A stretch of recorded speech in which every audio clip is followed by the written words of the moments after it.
Ok, muy buenas tardes. Por cuestiones ajenas, no se pudieron conectar a la clase del día de hoy, 17 de abril, nuestra última clase relacionada con la guía temática, con los temas que debemos de cubrir. Por ende, estoy realizando la sesión, la explicación de los temas que nos faltan a través de la videoconferencia. Entonces, como lo hemos hecho comúnmente o anteriormente, voy a grabar la clase, la explicación del día de hoy, y posteriormente la voy a subir a través de la plataforma de Edmodo para que ustedes cuenten con la explicación de los temas que aún nos faltan. Entonces, vamos a empezar. Nos quedamos la vez pasada hablando un poquito acerca de las penas pecuniarias. Me parece que nos quedamos aquí, en penas inhabilitantes. Muy bien, entonces vamos a ver qué es la pena privativa de la libertad. En este caso es una pena que comúnmente se conoce y que la mayoría de las personas conocemos a qué se refiere. Una pena privativa de la libertad se denomina de esta forma a la pena emitida por el juez como consecuencia de un proceso penal y que consiste en quitarle al reo su efectiva libertad personal ambulatoria, es decir, su libertad para desplazarse por donde él desee. Él va a estar únicamente y se podrá mover solamente en el centro penitenciario, en la institución o en la prisión. Más adelante vamos a explicar qué es un centro penitenciario. Entonces, fijando que para el cumplimiento de esta pena, el sentenciado quede recluido dentro de un establecimiento especial para tal fin, llamado comúnmente o coloquialmente como cárcel o prisión. Aunque cada ordenamiento jurídico le dé un nombre concreto, por ejemplo, hay personas que le dicen correccional, establecimiento penitenciario, centro de reclusión, prisión, centro de reinserción. Entonces, todos estos centros nos ayudan para ejecutar y mantener a las personas que están cumpliendo con una pena privativa de la libertad. Ahora, la pena privativa de la libertad, tal como su nombre lo indica, consiste en privar de libertad de tránsito al individuo sentenciado. Se diferencia de la prisión preventiva porque la pena privativa es resultado de una sentencia y no es una medida transitoria como sucede con la pena preventiva o con la prisión preventiva. Entonces, esto es algo muy importante. Hay muchas personas que se confunden entre prisión preventiva y pena privativa de la libertad. Como acabo de mencionar, la pena privativa de la libertad es cuando ya el juez dicta una sentencia condenatoria, mientras que la prisión preventiva es una medida ambulatoria. Es decir, mientras se lleva a cabo el proceso de investigación, el sujeto, que es el imputado, va a estar en prisión para evitar que se dé a la fuga. Esa es la principal diferencia entre la pena privativa de la libertad y la prisión preventiva. Muy bien, ahora tenemos otra pena que son las penas pecuniarias. Básicamente, estas penas van a afectar o son aquellas que afectan directamente el patrimonio del penado. Hay que diferenciar, porque en muchas ocasiones se confunden, entre la pena pecuniaria y el resarcimiento de la víctima o la reparación del daño. Aquí son completamente diferentes. La pena la pena pecuniaria o la multa que el juez sentencia o que el juez dé es completamente diferente a la reparación del daño, que nos da a entender que el juez va a designar, según el Código Penal, si se le otorga o no una multa y de acuerdo a qué tanto dinero va a otorgar el sujeto que cometió el delito. Aunado a esa pena o a esa multa, pues también tendrá que hacer la reparación del daño. Entonces, esa es la diferencia. ¿Y cuáles son algunas penas pecuniarias? Tenemos, por ejemplo, la multa, el comiso y la caución. La caución o fianza es la garantía que entrega el encausado para poder defenderse en libertad. Es una cantidad de dinero que el sujeto da a la institución para que éste pueda estar en libertad bajo fianza, en libertad bajo su proceso de investigación. Entonces, las penas pecuniarias son todo lo relacionado al patrimonio del penado. Ahora, vamos a hablar de qué medidas de seguridad o qué son las medidas de seguridad. En derecho penal, las medidas de seguridad son aquellas sanciones complementarias o sustitutivas de las penas que el juez puede imponer con efectos preventivos a aquel sujeto que comete un injusto, hecho típico y antijurídico, pero que de acuerdo con la teoría del delito, al ser inimputable, no puede ser culpado por un defecto en su culpabilidad. Entonces, las penas o las sanciones son diferentes a las medidas de seguridad. Las medidas de seguridad puede aplicarse a las personas que se encuentren algunos defectos. Entonces, defectos en su culpabilidad. Por ende, se les otorga una pena o una medida de seguridad para que el proceso se haga acorde a lo establecido. Nos dice, esta persona es susceptible de recibir una medida de seguridad para evitar nuevos injustos. Sin embargo, existen sistemas penales en los que también se aplican medidas de seguridad a personas inimputables. ¿Qué nos da a entender que es una medida de seguridad? Aunado a la sanción que se le otorgue a una persona, se puede otorgar una medida de seguridad. ¿Para qué? Para evitar que el sujeto o escape de la ley o de la sanción, para evitar que el sujeto se encuentre al momento de realizar la investigación, para evitar que el sujeto también pueda cometer aún más conductas que vulneren a otras personas, que se cometan más injusticias. Entonces, para esto se aplican las medidas de seguridad. Ahora, ¿cuáles son las penas y medidas de seguridad que se encuentran en México o que se establecen en México? Bueno, las penas y medidas de seguridad en México son la prisión, que básicamente es la que se nos da en los centros penitenciarios, en los centros de reinserción social, y que el objetivo básico de estas pues es la reinserción social. Esta pena pues se va a aplicar acorde a lo que se establece en la ley. De acuerdo al delito que se cometa, será individualizada la sanción de prisión y de acuerdo también a las características tanto del sujeto como de la conducta que se cometió. La prisión es lo que comúnmente conocemos que se realiza en las cárceles, que el sujeto va a estar recluido por algunos años dentro de prisión. Ahora, la siguiente medida de seguridad es el tratamiento en libertad, semilibertad y trabajo en favor de la comunidad. Entonces, cuando hablamos de tratamiento en libertad, semilibertad, hablamos de que el sujeto puede pasar o realizar su tratamiento para lograr su reinserción social en libertad o en semilibertad. Es decir, el sujeto puede estar libre toda la semana, de lunes a viernes, estar fuera de prisión, y el sábado y el domingo tiene que volver a la prisión a cumplir con la pena que se le estableció.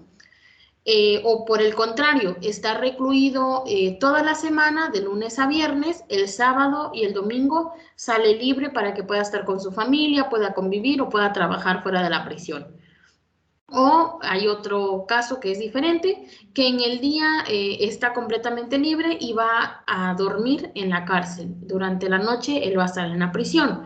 Esto va a ir acorde a los estudios que se le realicen al sujeto, al nivel de peligrosidad, a la característica del delito que cometió también este. Y el trabajo en favor de la comunidad, pues es un trabajo, como su nombre lo dice, que busca el beneficio de la sociedad. Puede, no sé, ir a arreglar las jardineras, pintar las calles, barrer por las calles públicas. ¿Por qué? Porque está realizando favores a través de la comunidad como resultado del delito que cometió. Entonces, en el Código Penal Federal nos explican, por si gustan leerlos más a detalle, cuáles son las condiciones en las que se debe de realizar cada una de estas penas y medidas de seguridad. Otro es el internamiento o tratamiento en libertad de inimputables y de quienes tengan el hábito o la necesidad de consumir estupefacientes o psicotrópicos. Si son personas que son adictas, que tienen una adicción a las drogas, pues básicamente ellos también pueden llevar su tratamiento en libertad y siempre buscando las características adecuadas y que se cumpla con la reinserción social del sujeto. Ahora, el confinamiento, pues básicamente es estar en un lugar determinado, el sujeto no se puede mover de ese lugar, solo en donde indica el juez, solo en ese lugar deberá de estar el sujeto, no puede moverse de lo que el juez establezca. Por ejemplo, el confinamiento se le puede dar solo en su hogar, no puede salir de su hogar, o por el contrario, solo puede quedarse en Tuxtla Gutiérrez. Si él sale de los límites de Tuxtla Gutiérrez, pues se hará acreedor a otra sanción. Por ejemplo, también tiene la prohibición de ir a un lugar determinado. Se le prohíbe, por ejemplo, ir a algún lugar cercano al hogar de la víctima, por ejemplo. Esa es otra medida de seguridad que de una u otra manera puede impedir que se sigan cometiendo conductas delictivas o que el sujeto que ya delinquió quiera agredir nuevamente a la víctima o a sus familiares. La sanción pecuniaria, que ya lo habíamos visto, puede ser una multa, reparación del daño o una fianza. Ok, también tenemos el decomiso de instrumentos, objetos y productos del delito, que nos da a entender que el juez puede dar la orden de que se decomisen todos los instrumentos que estuvieron partícipes en la comisión del delito. Por ejemplo, si son delitos cibernéticos, se pueden decomisar computadoras, teléfonos, impresoras, USBs, CDs, disquetes, todo lo que haya sido relacionado para cometer el delito. En casos, por ejemplo, del narcotráfico, se pueden decomisar automóviles, se pueden decomisar o también se puede hacerse acreedor el juez a que se pues decomisen las propiedades o los bienes que están relacionados con la comisión de conductas delictivas, por ejemplo, la delincuencia organizada. Esa es otra pena u otra medida de seguridad. La amonestación y el apercibimiento son llamados de atención que el juez puede hacer ya sea de manera pública o privada y según las condiciones en que considera adecuado. La caución en no ofender básicamente es que el sujeto va a como protestar que se va a comprometer a no cometer más conductas delictivas. Tenemos la suspensión o privación de derechos, que pueden ser derechos civiles, derechos familiares, derechos políticos, por ejemplo, postularse para aunque no estén en prisión, se les puede hacer acreedores a estas medidas de seguridad. Pueden estar libres, están en su casa, sin embargo, se les suspenden algunos derechos. Por ejemplo, el postularse a algún partido político, el derecho a votar, el derecho a obtener la patria potestad de algún hijo y también, por ejemplo, hacer albaceas o condiciones que sean para el tipo de propiedades. Ahora, tenemos inhabilitación, destitución o suspensión de funciones o empleos. De la misma manera, el juez puede determinar que se le retire por un tiempo la cédula profesional a algún sujeto y por tanto no se podrá, pues básicamente, habilitar o laborar como un perito profesional, por ejemplo.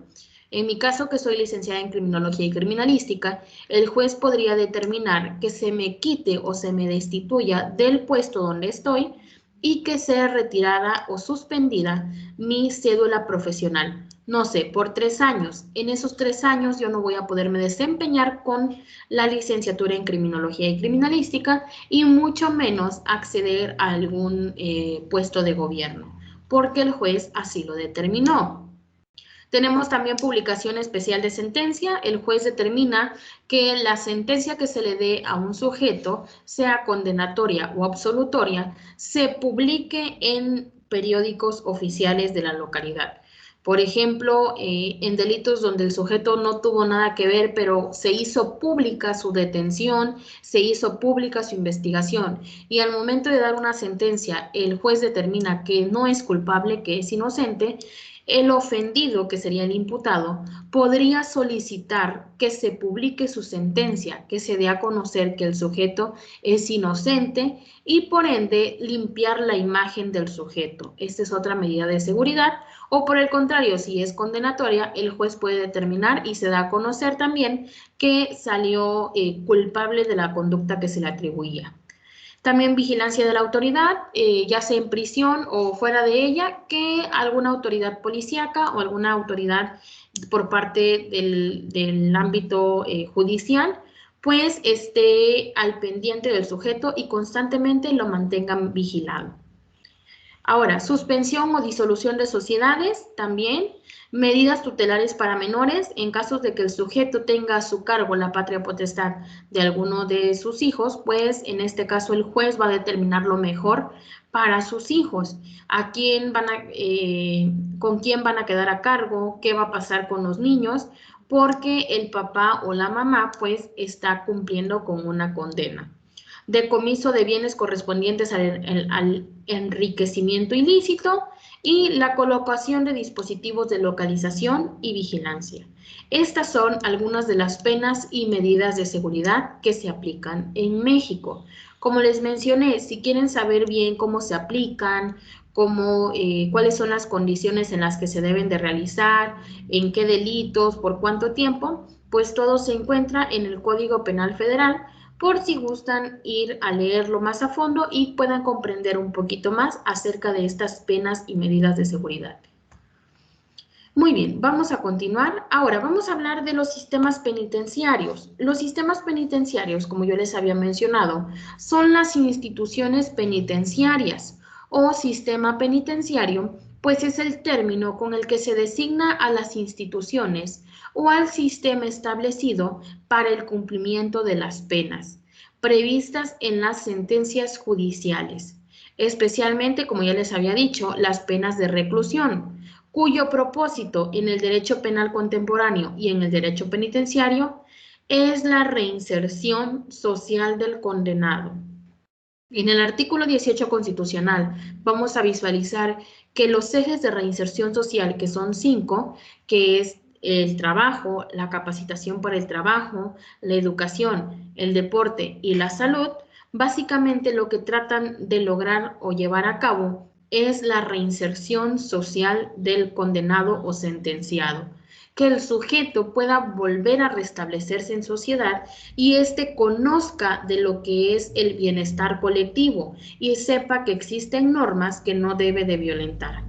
Ahora, otro tipo de penas como la pena de muerte, el trabajo social o el trabajo comunitario, la libertad vigilada, también tienen relación más o menos indirecta con las instituciones penitenciarias, aunque también forman parte del sistema penal. Entonces, aunque aquí en México ya no se aplica la pena de muerte, el trabajo comunitario sí se aplica todavía, la libertad vigilada, pues también en determinado momento tienen relación con los sistemas penitenciarios, con estos centros. Ahora, el sistema penitenciario es el cumplimiento de las penas previstas en las sentencias y se debe de establecer de acuerdo con los principios y directrices sobre los procedimientos de la ejecución de las penas y medidas de seguridad. Apegado todo, y siempre deben de tener esto en cuenta, principalmente ustedes que son estudiantes de Derecho, que se deben apegar al debido proceso y deben otorgar sentencias justas, garantizando en todo momento procesal el respeto a las garantías y a los derechos humanos inherentes de toda persona. Esto es lo más importante. Hablamos de que en México se debe de cumplir con una reinserción social, pero lo más importante siempre es cumplir con las garantías individuales y los derechos humanos.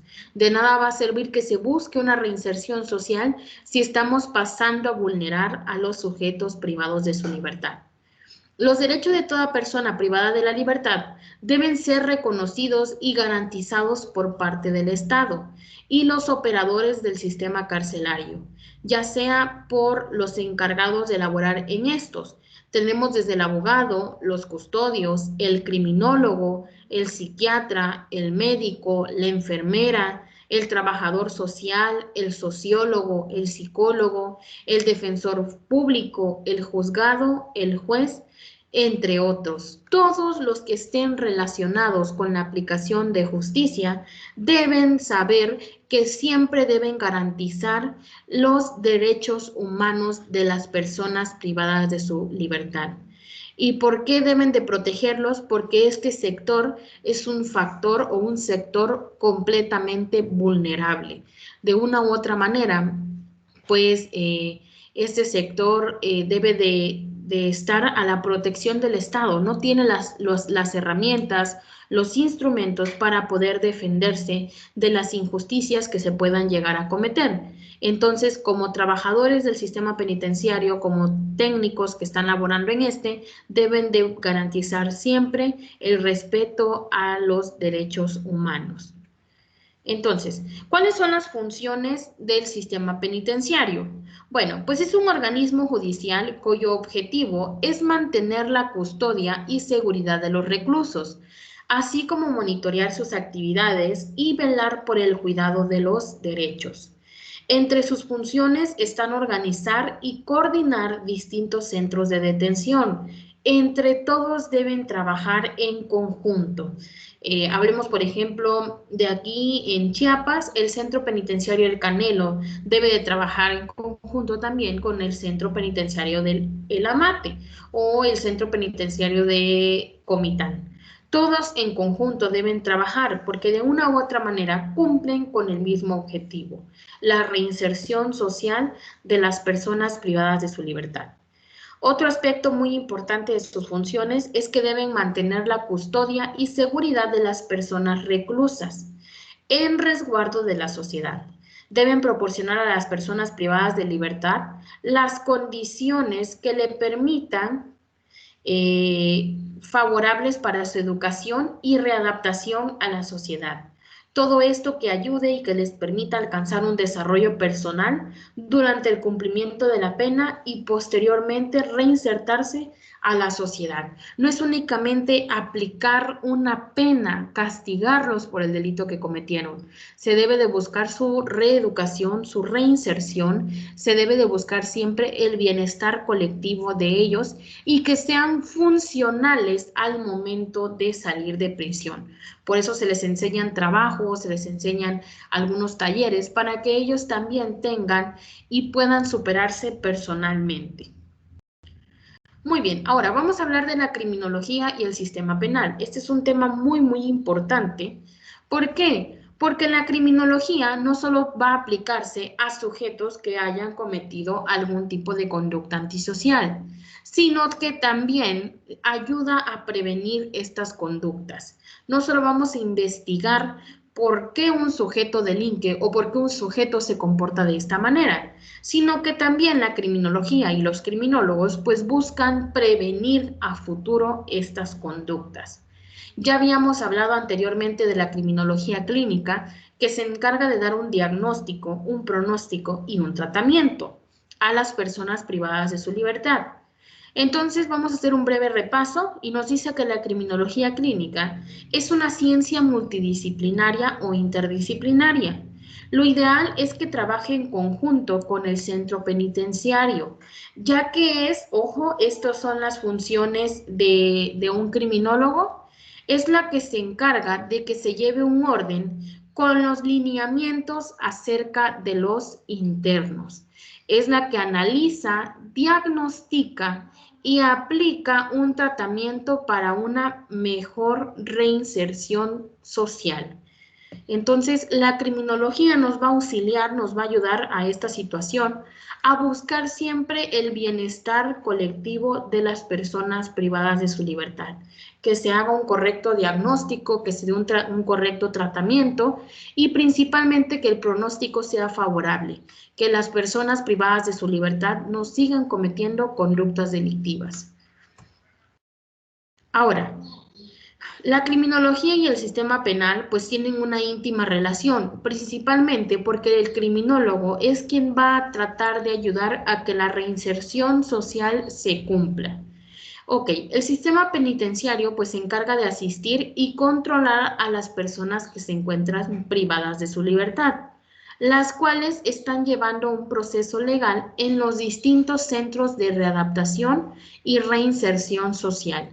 El principal objetivo de los centros penitenciarios, como ya les había mencionado, es reinsertar al sujeto a la sociedad en base a un tratamiento íntegro, en base a un tratamiento donde intervenga el psicólogo, el criminólogo, el trabajador social, el sociólogo, el psiquiatra, el médico.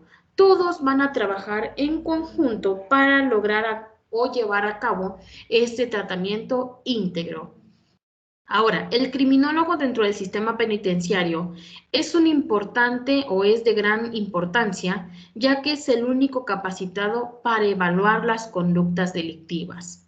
Desde los factores, ojo, aquí deben de prestar atención, desde los factores que provocan su génesis, es decir, los factores que ayudan a cometer la conducta delictiva, hasta sus motivaciones, la dinámica de su desarrollo y utilizar todo esto para analizar las características que integran la personalidad antisocial y con ello pues establecer una valoración de su capacidad criminal y un estado de peligrosidad. Esto todo con ayuda de un diagnóstico criminológico. Esto ya lo habíamos visualizado en el tema de criminología clínica. El sujeto va a evaluar la peligrosidad y posteriormente dará un diagnóstico. Va a buscar cuáles fueron las causas y los factores de esa conducta delictiva en el sujeto delincuente. Posteriormente dará un pronóstico. ¿Qué tanta probabilidad hay de que el sujeto vuelva a cometer o vuelva a reincidir en cometer conductas delictivas? Y posteriormente aplicará el tratamiento integral que ayude a que el sujeto aprenda a convivir en sociedad, respete el bien común y sobre todo se reinserte en la sociedad. Esta es la importancia de la criminología en el sistema penal. Entonces vamos a continuar. Ok, nada más de un momento.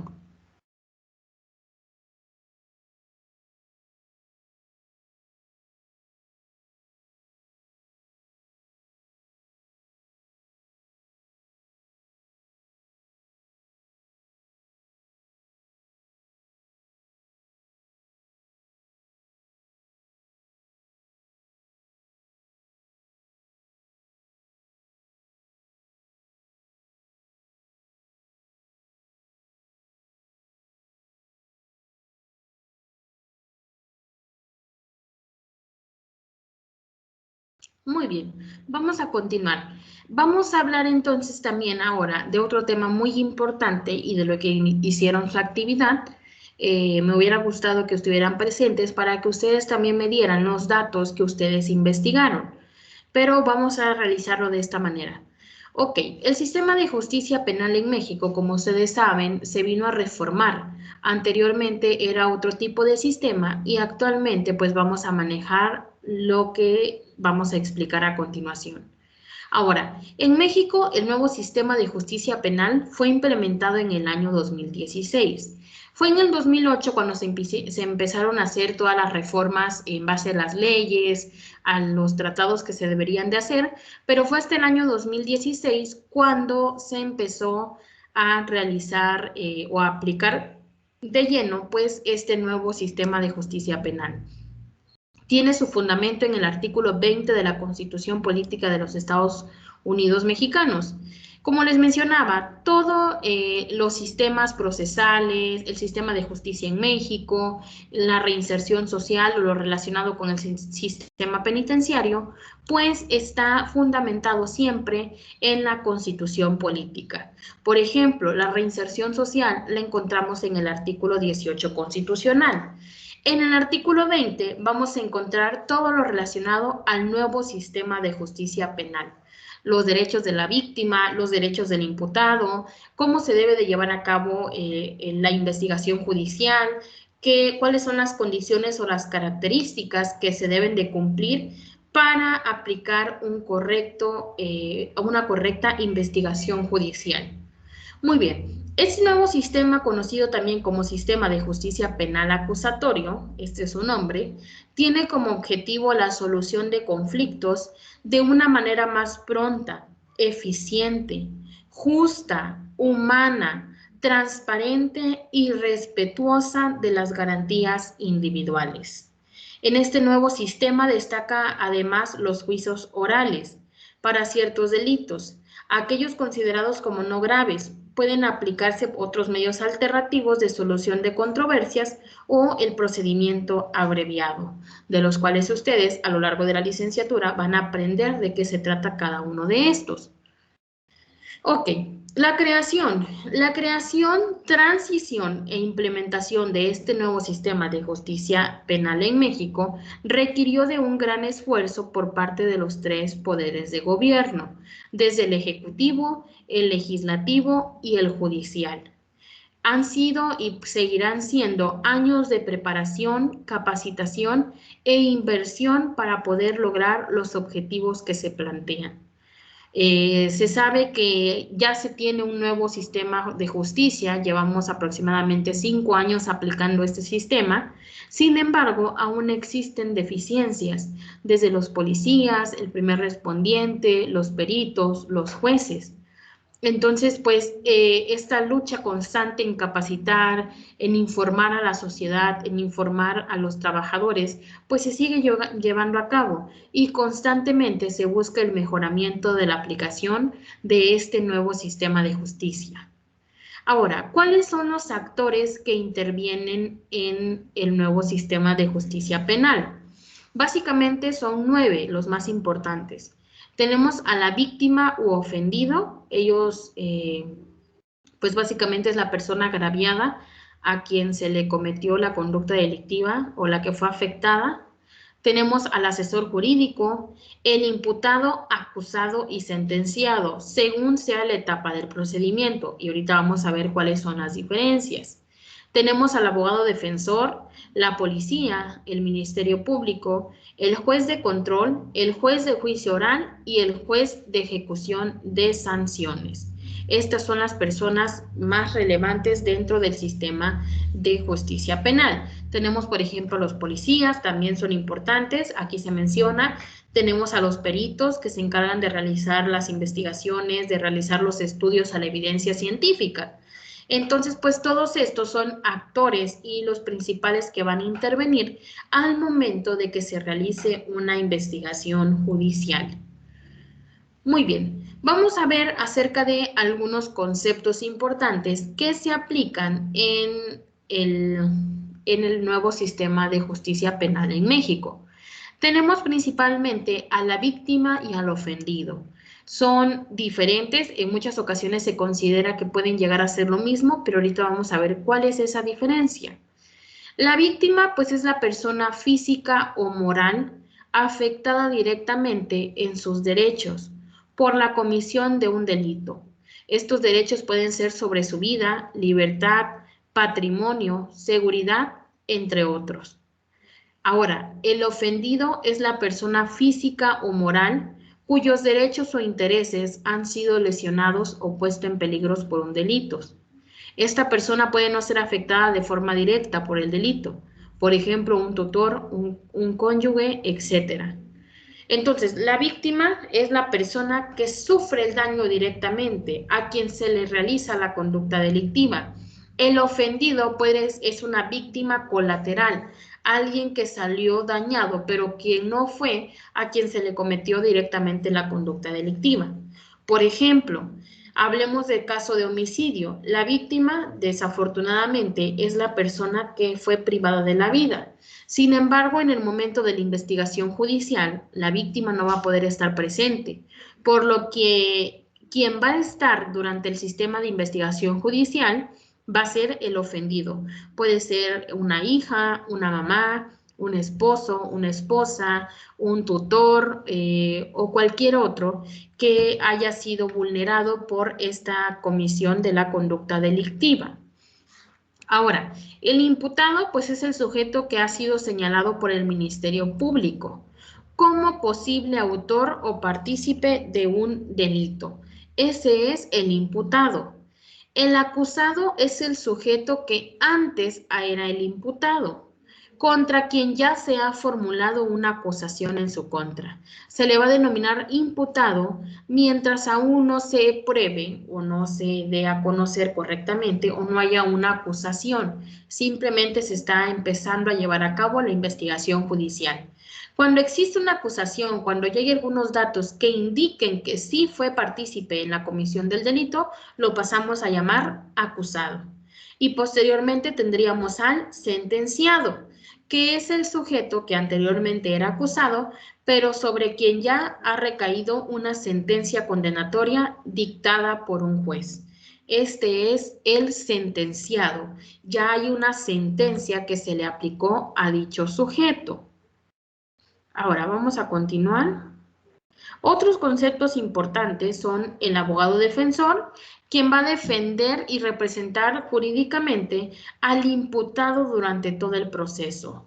Es quien lo va a defender, el que va a velar por sus intereses y sobre todo porque se le respeten sus garantías individuales y sus derechos humanos. El Ministerio Público es el encargado de ejercer la conducción y el mando de la investigación de los delitos. Es quien va a, pues básicamente a coordinar de qué manera se va a investigar, cuáles son las pruebas que se pueden utilizar y los estudios que se pueden realizar para probar la culpabilidad del individuo. Anteriormente, el dicho del sistema anterior era: el sujeto es culpable hasta que se demuestre lo contrario. En este nuevo sistema de justicia es completamente diferente.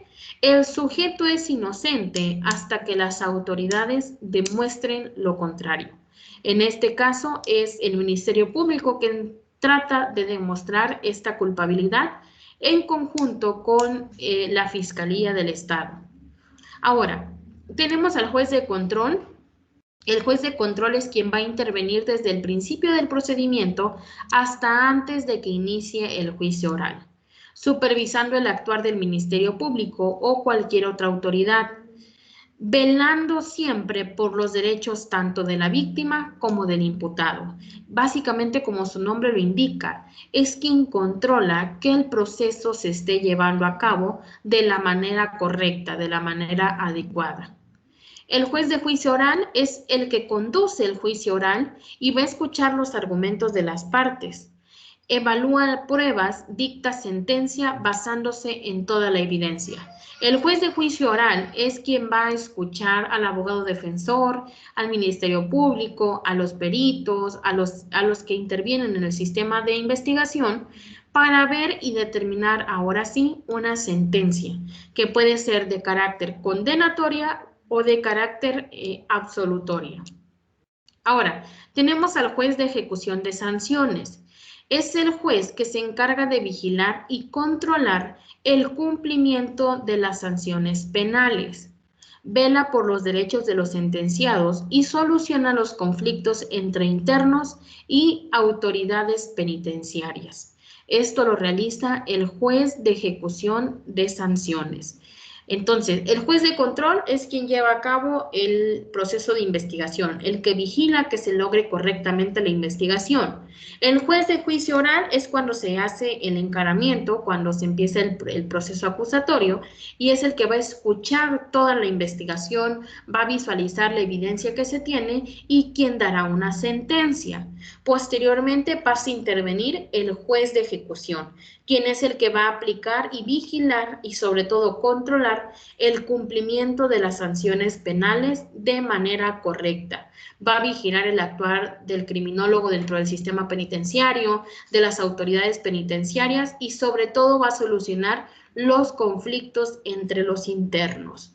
Eso es la importancia de cada partícipe del sistema judicial. Ahora, vamos a ver cuáles son algunos de los derechos de la víctima u ofendido. Uno de los derechos de la víctima es recibir asesoría jurídica, a ser informado de los derechos que a su favor establece la Constitución y a ser informado del desarrollo del procedimiento penal. Otro de sus derechos es que debe de comunicarse con un familiar o un asesor jurídico inmediatamente después de que le cometieron el delito. Debe ser tratado con respeto, dignidad y sin discriminación. Debe recibir atención médica y psicológica de urgencia desde el momento de la comisión del delito. Debe contar con un asesor jurídico gratuito, aunado también a que debe contar con un intérprete o traductor cuando pertenezca a un grupo étnico, pueblo indígena o no conozca o no comprenda el idioma español. Ese es otro de sus derechos como víctima o ofendido. También debe coadyuvar al Ministerio Público en investigación. El sujeto o la víctima o ofendido debe de brindar toda la evidencia que él tenga, declarar qué fue lo que pasó, qué fue lo que le hicieron. En el caso de que no se encuentre la víctima presente, pues será el ofendido quien deberá de coadyuvar. También tiene derecho a una reparación del daño que se le repare por el delito que se le cometió. Y sobre todo también tiene derecho a la protección de su identidad y datos personales cuando se trate de menores de edad, delitos de violación, trata de personas, secuestro o delincuencia organizado. Y en los casos que así lo considere el juzgador, que se debe de, pues básicamente, proteger su identidad y sus datos personales. Esos son algunos de los derechos que tiene la víctima u ofendido. Otro de sus derechos es que deben solicitar o puede solicitar medidas cautelares o providencias necesarias para la protección y restitución de sus derechos. Por ejemplo, una orden de restricción, que el acusado o el imputado no se le acerque al sujeto y mucho menos que su familia puedan lograr o pueda llegarles a cometer algún daño. El abogado o el asesor jurídico de la víctima puede solicitar estas medidas cautelares. También debe participar en los mecanismos alternativos de solución de controversias y, por ejemplo, impugnar ante la autoridad judicial las omisiones del Ministerio Público en la investigación de los delitos. La víctima puede impugnar eso, que el Ministerio Público no está llevando a cabo una investigación correcta, así como las resoluciones de reserva, no ejercicio o desistimiento de la acción penal o suspensión del procedimiento cuando no esté satisfecha con la reparación del daño. Todos estos son algunos de los derechos que la víctima o el ofendido tienen durante el nuevo sistema de justicia penal. Ahora, aquí en la imagen podemos ver algunos de los interventores del sistema de justicia penal que ya les había mencionado: el acusado, imputado o sentenciado, la víctima o ofendido, los policías, el defensor, el asesor jurídico, el Ministerio Público y el juez de control, juicio oral y ejecución. Estos son los actores que intervienen en el nuevo sistema de justicia penal. Ahora, algo muy importante y que básicamente el nuevo sistema de justicia penal viene a implementar de lleno es el asesoramiento de la víctima. El asesor jurídico guía y asesora jurídicamente a la víctima u ofendida durante el proceso. Su designación puede darse en cualquier etapa del procedimiento. El asesor jurídico puede ser un particular designado por la propia víctima u ofendido, y si no se le puede designar por recursos económicos, tendrá derecho a uno de oficio que la autoridad o el Estado le otorgue. Ojo, aquí es donde ustedes intervienen y esto es muy importante. El asesor jurídico debe ser licenciado en Derecho o abogado titulado y deberá acreditar su profesión desde el inicio de su intervención con cédula profesional. Esto es muy importante. Ustedes como estudiantes de Derecho, básicamente en sus manos, al momento que egresan y empiezan a desempeñarse, en sus manos también recae o podría recaer el asesorar a la víctima, también defender al imputado y llevar a cabo o establecer sentencias o tener intervención durante el nuevo sistema de justicia penal en México. Por eso es que ustedes deben de tener en cuenta que son muy importantes en todo lo relacionado a la aplicación de justicia. Muy bien, ahora vamos a ver cuáles son las etapas del proceso penal. Vamos a dar una breve explicación, pues esto básicamente ustedes ya me comentaban que ya lo vieron, sus compañeros del otro grupo. Entonces, pues básicamente vamos nada más a dar una introducción de lo que se refiere cada etapa. Son 3 etapas del proceso penal. Tenemos la etapa de investigación inicial, la etapa intermedia y la etapa de juicio oral. Esas son las 3 etapas. La primera es la etapa de investigación inicial. La etapa de investigación inicial es considerada como la etapa más importante, ya que el Ministerio Público podrá recabar indicios, evidencias o elementos que permitan formular una acusación contra la persona que se considera que ha cometido el delito. Con este nuevo sistema, el Ministerio Público lleva a cabo una investigación sin tantos acuerdos, oficios y trámites que en el sistema anterior resultaban burocráticos y alargaban la investigación.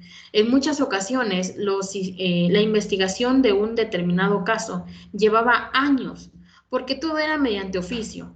El Ministerio Público hacía el oficio, se lo llevaba al juez, el juez, si tenía el tiempo disponible, leía el oficio, el secretario respondía y todo era por medio de escritos. Ahora no, en este nuevo sistema de justicia, ¿qué es lo que se hace? Se hace todo de manera presencial, todo se lleva a cabo, se recopila la evidencia, ya no se hacen tantos escritos, tantos acuerdos o oficios, y todo es más rápido, más pronto y más efectivo, evitando vulnerar siempre los derechos de la persona que es la imputada. Ahora, la siguiente etapa es la etapa de intermedia inicial o la etapa intermedia. Su objetivo es depurar lo investigado en cuanto a hechos, derechos y medios de prueba. Se inicia con el escrito de acusación presentada por el Ministerio Público, mediante el cual se ejercita la acción penal por considerar la existencia de elementos suficientes, y también puede suceder que el asunto se sobresea por no haber elementos suficientes o bien que se suspende el procedimiento por alguna causa, como por ejemplo que el acusado se haya ido. En esta etapa intermedia, pues es cuando ya se tienen los suficientes recursos o evidencia y se determina que sí se va a llevar a cabo hasta el juicio oral. Si no es así, hasta ahí llega la investigación porque el sujeto, pues no hay suficiente material que lo acuse de que sí cometió la conducta delictiva. Y por último tenemos a la etapa de juicio oral, que esta etapa se lleva a cabo frente al juez, distinto al juez de control. Ya les había mencionado que son diferentes jueces que se van a aplicar y que van a intervenir en cada uno para que haya una imparcialidad, no se involucren de lleno en los casos. Este juicio oral se va a realizar en presencia de la víctima u ofendido, del asesor jurídico, del Ministerio Público, del acusado, del abogado defensor, de los testigos, peritos, policías, juez de control, para que manifiesten de manera directa todo lo que conocen. El juez va a escuchar los argumentos, va a evaluar las pruebas y va a dictar sentencia basándose en la evidencia que se le presenta. La sentencia puede ser de dos maneras, puede ser absolutoria o condenatoria. En este caso, el sentenciado deberá de cumplir con su condena. El juez de ejecución de sanciones es quien va a vigilar y controlar el cumplimiento de estas sanciones, como ya les había explicado. Entonces, pues básicamente ya terminamos todo lo relacionado a la materia de criminología, todos los temas que eran de gran importancia que ustedes visualizaran. Entonces, espero que realmente puedan ver la explicación de los temas que nos faltaban, que le pongan atención, que hagan sus apuntes, puesto que la siguiente semana es nuestro examen. De la misma manera, nos vamos a conectar a través de la plataforma de Google Meet. Vamos a estar en videoconferencia mientras que ustedes pues realizan su examen.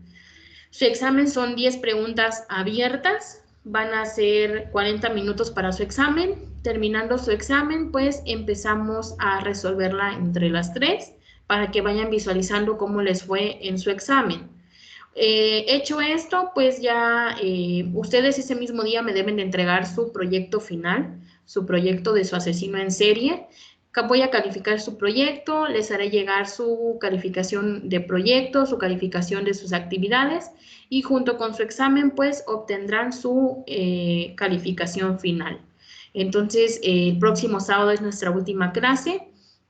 Para que tomen en cuenta eso, el próximo sábado me entregan su proyecto final y sus calificaciones se las haría llegar aproximadamente el lunes después del sábado de examen. Entonces, para que tengan en cuenta esta situación. Pues de mi parte sería todo este día, alumnas.